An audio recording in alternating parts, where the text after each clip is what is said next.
Channel subscribers எல்லாருக்கும் வணக்கம். இன்னும் 2 நாள் தான் இருக்குது கிறிஸ்மஸ்க்கு. நிறைய பேருக்கு கிறிஸ்மஸ் ட்ரெடிஷ்னல் கேக் செய்யணும்னு ஆசை. ஆனால் எக்லெஸ்ஸாக செய்யணும், ஆல்கோஹால் ஃப்ரீயாக செய்யணும், ஓவன் இல்லாமல் செய்யணும். ஸோ எக்கச்சக்கமான பேர் என்கிட்ட இதை ரெக்வஸ்ட் பண்ணிங்க, எனக்கு ஆல்கோஹால் ஃப்ரீயாக வேணும், எக்லெஸ்ஸாக வேணும், ஓவன் இல்லாமல் வேணும். ஸோ உங்களுக்காகவே இந்த ரெசிபி பண்ணுறேன். 2 நாள் இருந்தாலும் இதை சூப்பராக நீங்கள் பண்ணிடலாம். அதே மாதிரி ட்ரெடிஷ்னல் ரம் கேக்கும் நான் பண்ணியிருக்கேன். அதோட லிங்க் நான் டிஸ்கிரிப்ஷனில் கொடுக்குறேன், கண்டிப்பாக போய் செக் பண்ணுங்கள். இந்த ரெசிபி இப்போ எப்படி பண்ணுறதுன்னு பார்க்கலாமா? ஸோ இப்போ நம்ம எக்லெஸ் ப்ளம் கேக் பண்ணுறதுக்கு ஃபஸ்ட்டு நம்ம ஃப்ரெஷ்ஷான ஆரஞ்ச் ஜூஸ் எடுத்துக்கணும். நான் 2 ஆரஞ்சிலேருந்து இந்த மாதிரி ஒரு 1/2 கப் ஜூஸ் எடுத்திருக்கேன். அதை உள்ள சேர்த்துக்கலாம். இப்போ இதில் காஞ்ச திராட்சை, பிளாக் ரைசன்ஸ், கோல்டன் ரைசன்ஸ் சேர்த்துருக்கேன். அதாவது மஞ்சள் கலர்லையும் எடுத்திருக்கேன், கருப்பு கலர்லையும் எடுத்திருக்கேன். ரெண்டுமே சீட்லெஸ். அதை உள்ள சேர்த்துக்கலாம். அடுத்து இதில் நான் மிக்சட் பெர்ரி சேர்க்குறேன். இதில் வந்து ப்ளூபெர்ரி, பிளாக்பெர்ரி, ராஸ்பெர்ரி, கிரான்பெர்ரி இது எல்லாமே இருக்குது. எல்லாமே கொஞ்சம் கொஞ்சம் எடுத்திருக்கேன். இது எங்கே கிடைக்கும்னா நட்ஸ் அண்ட் ஸ்பைஸில் எல்லா வருஷமும் நான் அங்கே தான் வாங்குவேன். இப்போ அதையும் உள்ள சேர்த்துக்கலாம். இது உங்ககிட்ட இல்லைனாலும் பரவாயில்ல.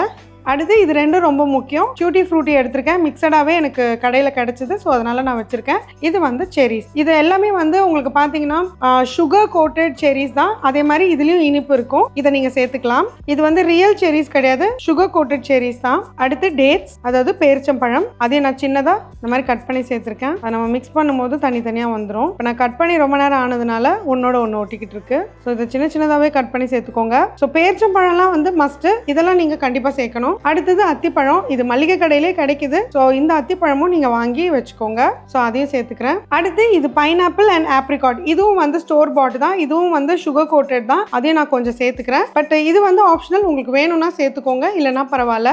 ஸோ இப்போ இது எல்லாத்தையும் மிக்ஸ் பண்ணிக்கலாம். ஸோ நான் சொன்ன மாதிரி இதை நீங்கள் சோக் பண்ணும்போது நட்ஸை சோக் பண்ணாதீங்க. இதை நம்ம வந்து மைதாவில் டஸ்ட் பண்ணிக்கணும். அப்போ தான் உங்களுக்கு கேக்கில் வந்து அந்த க்ரன்ச்சினஸ் இருக்கும். நிறைய பேர் இதுலேயே சோக் பண்ணிடுறாங்க, பட் அந்த மாதிரி பண்ண வேண்டாம். ஸோ இப்போ இதில் பார்த்தீங்கன்னா பாதாம், பிஸ்தா, முந்திரி, வால்நட் இது எல்லாமே சேர்த்துருக்கேன். இது எல்லாமே கொஞ்சம் கொஞ்சம் கட் பண்ணி வச்சுருக்கிறேன். இந்த அளவு கட் பண்ணிக்கோங்க. ஸோ இதில் நம்ம ஒரு 2 டீஸ்பூனுக்கு மைதா உள்ளே சேர்த்து டஸ்ட் பண்ணி வச்சுக்கலாம். நம்ம பேட்டர்லாம் ரெடி பண்ணுவோம் இல்லையா, அதுக்கப்புறமா இதை கடைசியில் சேர்த்துக்கலாம். அவ்வளோதான். இதை தனியாக வச்சுருவோம் இப்போது. ஸோ அடுத்து இதுக்கு ரொம்ப முக்கியமான விஷயம், நம்ம சர்க்கரையை கேரமலைஸ் பண்ணிக்கணும். நான் 3/4 கப் நாட்டு சர்க்கரை எடுத்திருக்கேன். நீங்கள் ப்ரௌன் சுகர் எடுத்திங்கன்னா தான் ரொம்ப நல்லாயிருக்கும். இல்லை உங்ககிட்ட இல்லைனா நீங்கள் ஒயிட் சுகர் எடுத்துக்கலாம். ஸோ இது அப்படியே கேரமலைஸ் ஆகி வரட்டும். ஸோ இந்த நாட்டு சர்க்கரைக்கு பதிலாக ஜாகரி யூஸ் பண்ணலாமா, அதாவது வெல்லம் யூஸ் பண்ணலாமான்னு கேட்காதீங்க. ஒன்று நீங்கள் ப்ரௌன் சுகர், நாட்டு சர்க்கரை, இல்லைனா வெள்ளை சர்க்கரை தான் எடுத்துக்கணும். அப்போ தான் நல்லாயிருக்கும். ஸோ இந்த மாதிரி கேரமலைஸ் ஆகி வரும்போது ஃப்ளேம் லோவில் தான் இருக்கணும், கரிஞ்சிடாமல் பார்த்துக்கணும். அப்போ உங்கள் கேக்கே இல்லைன்னா கரிஞ்ச மாதிரி ஆகிடும். இப்போ இதில் நீங்கள் கொதிக்கிற தண்ணி கொஞ்சம் ஜாக்கிரதையாக தள்ளி நின்று சேர்த்துக்கோங்க. இந்த பேன் எவ்வளோ க்ளீனாக இருக்குது பார்த்தீங்களா? ஸோ இந்த மாதிரி இருக்கணும் டெக்ஸ்சர். ஸோ இது இந்த மாதிரி தண்ணியாகவே இருக்கணும். அப்படின்னா ஏன்னா நம்ம சூடாக கண்டிப்பாக சேர்க்க முடியாது. ஸோ இது 6 நாளும் கிறிஸ்டலைஸ் ஆகாமல், அதாவது கட்டி கட்டியாக ஆகாமல் இருக்கிறதுக்கு நம்ம லெமன் ஜூஸ் சேர்த்துக்கலாம். ஸோ இந்த எக்லெஸ் ப்ளம் கேக் யார் வேணாலும் செய்யலாம், லைக் அ ப்ரோ. நீங்கள் கவலைப்பட வேணாம். இது வரைக்கும் நான் பேக் பண்ணதே இல்லையே, எப்படி செய்ய போகிறேன்னா யோசிக்காதீங்க. இது ரொம்ப ஈஸியாக செஞ்சிடலாம். சில டிப்ஸ், ட்ரிக்ஸ், இதுக்கு ஆப்ஷன்ஸ் எல்லாம் நான் கொடுக்க போகிறேன். கண்டிப்பாக அதை ஃபுல்லாக பாருங்கள். ஸோ இப்போ ஒரு பவுலில் 100 கிராம் பட்டர், இது மாதிரி சாஃப்டாக இருக்கணும். நம்ம 1 kg கேக் செய்ய போகிறோம் இல்லையா, அதுக்கு 100 கிராம் பட்டர் கரெக்டாக இருக்கும். இது கூட நான் 2 டேபிள் ஸ்பூன் சன்ஃப்ளவர் ஆயிலும் சேர்த்துக்கிறேன். இது எதுக்கு சேர்க்குறேன்னா உங்கள் கேக் வந்து நல்லா மாய்ஸ்டாக இருக்கும். எண்ணெய் வந்து ஆல்வேஸ் பெட்டர், ஆனால் பட்டர் வந்து ரொம்ப டேஸ்டியாக இருக்கும். ஸோ நான் ரெண்டுமே சேர்த்து கொஞ்சம் பேலன்ஸ்டாக கொண்டு வர போகிறேன். இப்போ அது கூட 1/2 கப் நாட்டு சர்க்கரை மறுபடியும் சேர்த்துக்கிறேன். ஏன்னா நம்மளுக்கு 1 kg கேக்குக்கு ஆல்ரெடி 3/4 கப்புக்கு நம்ம கேரமலைஸ் பண்ணோம், அது பத்தாது. ஸோ இதில் மறுபடியும் 1/2 கப். ரொம்ப கரையில், but it's completely fine. So இந்த மாதிரி அடிச்சுக்கோங்க. இது கூட 2 டேபிள் ஸ்பூன் தயிர் சேர்த்துக்கிறேன். உங்களுக்கு தயிர் வேண்டான்னா நீங்கள் 2 முட்டை சேர்த்துக்கலாம். இதோட 1/4 கப் பால் சேர்த்துக்கிறேன். நீங்கள் முட்டை சேர்க்குறதா இருந்தால் பாலும் தயிரும் தேவையில்லை. இப்போ இதில் நம்ம ரெடி பண்ணோம் இல்லையா கேரமல், அதை இதில் சேர்த்துக்கலாம். இது சேர்த்ததுக்கப்புறம் உங்களுக்கு தெரிஞ்ச மாதிரி இருக்கலாம், பட் நத்திங் டு வரி. இது கூட நான் 2 டீஸ்பூன் கேரமல் கலர் சேர்க்குறேன். இது வந்து உங்களுக்கு நல்ல கருப்பாக அந்த கேக் கிடைக்கும். இது கூட 1 teaspoon vanilla essence. So maximum எல்லா வெட் இன்க்ரீடியன்ஸும் நம்ம சேர்த்துட்டோம். இப்போ இதில் நம்ம மாவை சலிச்சுக்க போகிறோம். சலிச்சுட்டு தான் கண்டிப்பாக சேர்க்கணும். ஸோ இதில் நான் 2 கப் மைதா சேர்த்துக்க போகிறேன். 300 ml கப், அதனால் நான் 1.25 எடுத்திருக்கேன். கரெக்டாக இருக்கும். உங்களுக்கு 250 ml இருந்ததுன்னா 2 கப் கரெக்டாக எடுத்துக்கோங்க. இப்போ இதில் 1 teaspoon baking powder, 1/2 teaspoon baking soda, 1 சிட்டிகை உப்பு, 1 டீஸ்பூன் சின்னமன் பவுடர், அதாவது பட்டையோட தூள். இது நீங்களே வீட்டில் பட்டையை அரைச்சி கூட தூள் பண்ணிக்கலாம். அடுத்து இதில் 1 டீஸ்பூன் ஆல் ஸ்பைஸ் பவுடர், பட்டை, கிராம்பு, ஏலக்காய் எல்லாமே இருக்கும். ஸோ நான் கரம் மசாலா தான் யூஸ் பண்ணுறேன்.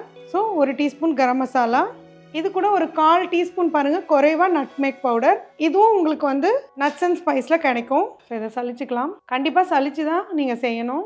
ஸோ இதை அப்படியே கலந்துட்டு வரலாம். இது கூட நீங்கள் விஸ்க்லேயே நீங்கள் பண்ணிக்கலாம். நல்லா கமன்னு வாசனையாக இருக்குது. நீங்கள் கரம் மசாலா ஐயோ நம்ம கறிக்கு போடுறது இவங்க இதுக்கு போடுறாங்களேன்னு பயப்படாதீங்க. ஆல் ஸ்பைஸ் பவுடர் ரம் கேக்குக்கு இல்லை ப்ளம் கேக்குக்குன்னு நீங்கள் போட்டிங்கனாலே அதில் பட்டை, கிராம்பு, ஏலக்காய் இது எல்லாத்தையும் வந்து சர்க்கரையோடு அடித்து தான் போடுவாங்க. ஸோ மாவை இந்த மாதிரி நல்லா ஃபோல்ட் பண்ணிக்கலாம். அடுத்து இதில் ரொம்ப முக்கியமான விஷயம், நான் வந்து ஆரஞ்சு அண்ட் லெமன் இது ரெண்டுத்தோட தோலை சீவி வச்சுருக்கேன். தோலை இந்த மாதிரி நீங்கள் சீவிக்கணும். அது பார்த்தீங்கன்னா இதில் ஒயிட் பார்ட் இருக்கு இல்லையா, இதை நீங்கள் சீவிடக்கூடாது. வெறும் அந்த பச்சை கலர் பார்ட் மட்டும் தான் எடுக்கணும். அதே மாதிரி தான் ஆரஞ்சுக்கும். இதை கண்டிப்பாக நீங்கள் சேர்க்கணும். இது ஒரு டீஸ்பூன் சேர்த்துக்கோங்க. அடுத்து நம்ம சோக் பண்ணி வச்சுருக்கோம் இல்லையா, ஒரு 45 மினிட்ஸாக சோக் ஆகிருக்கு. நீங்கள் நைட்டே சோக் பண்ணிங்கனாலும் இன்னும் நல்லாயிருக்கும். இப்போ அதையும் உள்ளே சேர்த்துட்டேன். அதையும் மிக்ஸ் பண்ணிடலாம். அண்ட் நான் சொன்ன மாதிரி பெரிஸ் இல்லை, என்னால் இதெல்லாம் வாங்க முடியாது, ரொம்ப எக்ஸ்பென்சிவ் அப்படின்னு நினைக்கிறவங்க கண்டிப்பாக நீங்கள் கருப்பு திராட்சையும் இந்த கோல்டன் திராட்சை இருக்கு இல்லையா, அதாவது மஞ்சள் கலர் திராட்சை சொல்லுவோம் இல்லையா, காஞ்ச திராட்சை, இது ரெண்டுமே நிறைய சேர்த்துக்கோங்க. அண்ட் டியூட்டி ஃப்ரூட்டி இது எல்லாமே கொஞ்சம் சீப் தான், எல்லா கடைகள்லையுமே கிடைக்குது. So this is the right time. நம்ம ட்ரை நட்ஸ் இருக்கு இல்லையா, இதை கடைசியாக தான் நம்ம சேர்த்துக்க போகிறோம். இதை நீங்கள் லாஸ்ட்டாக தான் சேர்த்துக்கணும். அப்போ தான் உங்களுக்கு நட்ஸ் நல்லா க்ரன்ச்சியாக கிடைக்கும். ஸோ இதையும் நல்லா மிக்ஸ் பண்ணிவிட்டு நம்ம கேக் டின்னில் சேர்க்க போகிறோம். கடைசியாக நம்ம வினிகர், அதாவது சிந்தட்டிக் வினிகர், இது ஃபுட்டுக்கான வினிகர். இதை நீங்கள் சேர்த்துக்கிட்டிங்கன்னா உங்கள் கேக் நல்லா மாய்ஸ்டாக சாஃப்டாக இருக்கும். அவ்வளோதான், நம்ம பேட்டர் ரெடி ஆகிடுச்சு. இப்போ நம்ம கேக் டின்னை ரெடி பண்ணிவிட்டு அதில் போட்டுடலாம். ஸோ இந்த மாதிரி ஒரு 6 இன்ச் டின் எடுத்திருக்கேன் நான். இது வந்து கேக் டின்னு, அலுமினியம் டின்னு. இதில் சுற்றி பட்டர் தடவிக்கணும். இப்போ இதுக்குள்ளே இந்த மாதிரி பட்டர் பேப்பர் இது கிடைக்கும். நீங்கள் வந்து இந்த பேக்கிங் ஷாப்ஸில் போய் கேட்டிங்கனாலே கிடைக்கும். ஃபேன்சி ஸ்டோர்ஸில் கூட இப்போல்லாம் விற்கிறாங்க. ஸோ இது உங்களுக்கு கீழே கேக் வந்து கரிஞ்சிடாமல் ஹெல்ப் பண்ணும். ஸோ இதுக்கு இந்த மாதிரி சைட்ஸும் நம்ம வச்சோன்னா சைட்ஸும் உங்களுக்கு ட்ரைனஸ் இல்லாமல் பார்த்துக்கும். ஸோ பார்த்தீங்கன்னா இந்த மாதிரி சைட்ஸ்லையும் நான் பட்டர் பேப்பர் வச்சுட்டேன். It's more safe to bake. இப்போ நம்ம ரெடி பண்ண பேட்டரை உள்ளே சேர்த்துடலாம். நீங்கள் பார்த்தீங்கன்னா எக்ஸ்ட்ராவாகவே பேப்பர் வச்சுருக்கேன். ஸோ தட் நல்லா உப்பி மேலே வந்தால் கூட நம்மளுக்கு கேக் வெளியில் வராது, உள்ளேயே இருக்கும். ஸோ அவ்வளோதான். இதை முடிஞ்சால் சமப்படுத்திக்கோங்க, இல்லைனாலும் அது பேக் ஆகி வருவோம், கரெக்டாக இருக்கும். ஸோ இதுக்கு மேலே கொஞ்சம் டெக்கரேட்டிவாக இருக்கிறதுக்காக நான் கொஞ்சம் நட்ஸ் சேர்க்குறேன். இதெல்லாம் உங்களுக்கு பேக்கரிஸில் சேர்க்கவே மாட்டாங்க. ஸோ நம்ம வீட்டில் செய்கிறதுனால எவ்வளோ ரிச்சாக செய்ய முடியுமோ அவ்வளோ ரிச்சாக செய்யலாம். ஸோ இப்போ ட்ரை நட்ஸ் போட்டாச்சு. இதுக்கு மேலேயே நான் ட்ரை ஃப்ரூட்ஸ் போட போகிறேன். நம்ம என்னெல்லாம் சேர்த்தோமோ அது எல்லாத்துலேயும் கொஞ்சம் கொஞ்சம் சேர்க்குறேன். சாப்பிட்றவங்களுக்கும் வந்து இதெல்லாம் நம்ம சாப்பிட்டது இல்லையா, ஏன்னா ராஸ்பெரிலாம் நம்ம யூஸ்வலி சாப்பிட மாட்டோம் இல்லையா. ஸோ அதனால் சாப்பிடும்போது ரொம்ப இன்ட்ரெஸ்டிங்காக இருக்கும். அண்ட் இது பேக் ஆகி வரும்போது நீங்கள் பாருங்களேன் எவ்வளோ கலர்ஃபுல்லாக இருக்குன்னு. ஸோ அப்படியே பிஹைண்ட் த சீன்ஸும் நீங்கள் பார்க்கணும். ஒரு வீடியோ எடுக்கிறதுக்கு எவ்வளோ பொருட்கள், எவ்வளோ பாத்திரங்கள், கேமராமேன் இதெல்லாம் கொஞ்சம் காட்டுங்க, எப்படி மெஸ்டப்பாக இருக்குன்னு பாருங்கள். ஸோ ஒவ்வொரு வீடியோக்கும் நாங்கள் நிறைய எஃபோர்ட் போடுறோம், நிறைய பாத்திரங்கள் கழுவுறோம். ஸோ இதையும் நீங்கள் பார்க்கணுன்னு இந்த ஷார்ட்டை நாங்கள் ஆட் பண்ணுறோம். ஸோ இப்போ ஓவன் இல்லாமல் பேக் பண்ணுறதுக்கு நீங்கள் குக்கர் எடுத்துக்கலாம். இல்லைனா பார்த்தீங்கன்னா இந்த மாதிரி ஹெவி பாட்டம் வெசல் பார்த்தீங்களா, தெரியுதா, நல்லா திக்காக இருக்குது பார்த்தீங்களா. இந்த மாதிரி ஹெவி பாட்டம் வெசலை சூஸ் பண்ணிக்கோங்க. கண்டிப்பாக இது உள்ளே இருக்கிற கலர் மாற தான் செய்யும். உங்களுக்கு ஓவன் வாங்க வேண்டான்னா அட்லீஸ்ட் இந்த மாதிரி ஒரு ஹெவி பாட்டம் வெசலை வச்சுக்கோங்க. இதுக்கு மட்டும் வச்சுக்கோங்க. ஸோ இதை வச்சுட்டு இதுக்குள்ளே ஏதாவது ஒரு கிண்ணமோ இல்லை உங்ககிட்ட ஸ்டாண்ட் இருந்தாலும் வச்சுக்கோங்க. இதுக்குள்ளே நான் உப்பெல்லாம் எதுவும் சேர்க்கல, தேவையும் கிடையாது. நீங்கள் உப்பு சேர்த்தாலும் உங்களுக்கு பாத்திரம் கலர் மாற தான் செய்யும். ஸோ இப்போ நான் ஸ்டவ் ஆன் பண்ணிட்டேன். ஒரு 6லேருந்து 7 நிமிஷம் ப்ரீ ஹீட் பண்ணிக்கலாம். ப்ரீ ஹீட் ஆகிட்டுருக்கு. நீங்கள் ஓவனில் பேக் பண்ணுறதா இருந்தால் 180 டிகிரி செல்சியஸில் 10 நிமிஷம் ஃபஸ்ட்டு ப்ரீ ஹீட் பண்ணிக்கோங்க. அதுக்கப்புறம் மறுபடியும் 180 டிகிரி செல்சியஸில் 45 மினிட்ஸ் டு 50 மினிட்ஸ் பேக் பண்ணிக்கோங்க.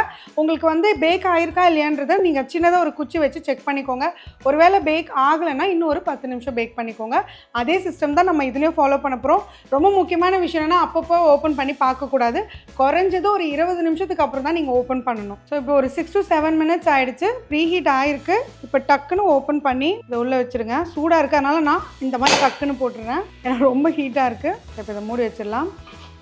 ஸோ மூடி வச்சு நான் சொன்ன மாதிரி ஒரு 20லேருந்து 25 நிமிஷத்துக்கு மீடியம் லோ ஃப்ளேமில் பேக் பண்ணிக்கோங்க. கடைசி 20 மினிட்ஸ் லோ ஃப்ளேமில் இருக்கட்டும்.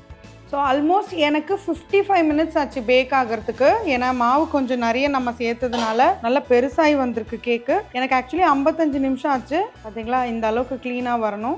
இப்போது உள்ளேருந்து ரிமூவ் பண்ணிடலாம். தரமாக வெளியில் எடுக்கணும். நான் க்ளவுஸை கீழே வச்சுட்டு வந்துட்டேன், அதனால் டவல்லே எடுத்துட்டேன். அவ்வளோதான். இப்போ இதை ரெஸ்ட் கொடுத்துடலாம். ஸோ பேக் ஆனது 55 நிமிஷத்துலேருந்து 60 நிமிஷம். அதுக்கப்புறம் நான் கம்ப்ளீட்டாக ஒரு 1 hour ரெஸ்ட் கொடுத்துருக்கேன். இப்போ இந்த பேப்பர் வச்சதுனால பாருங்கள் இந்த டின்லேருந்து எவ்வளோ ஈஸியாக ரிமூவ் ஆகுதுன்னு. இப்போ பாருங்கள் நம்ம கேக் எவ்வளோ சூப்பராக ரெடி ஆகிருக்குன்னு. ஸோ ஸோ நம்ம பின்னாடி கூட இந்த பேப்பரை எடுத்துடலாம். பாருங்கள் எவ்வளோ நட்ஸு தெரியுதா உங்களுக்கு? சூப்பராக ரெடி ஆகிடுச்சு. இதை நான் கட் பண்ணி காட்டுறேன்.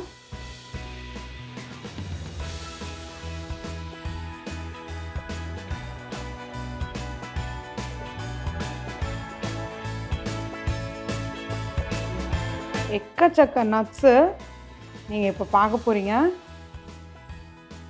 எவ்வளோ பியூட்டிஃபுல்லாக இருக்குது பாருங்கள், சாஃப்ட் அண்ட் ஸ்பாஞ்சியாக.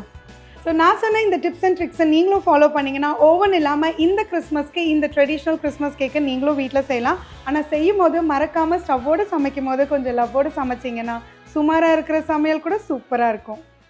எப்படி?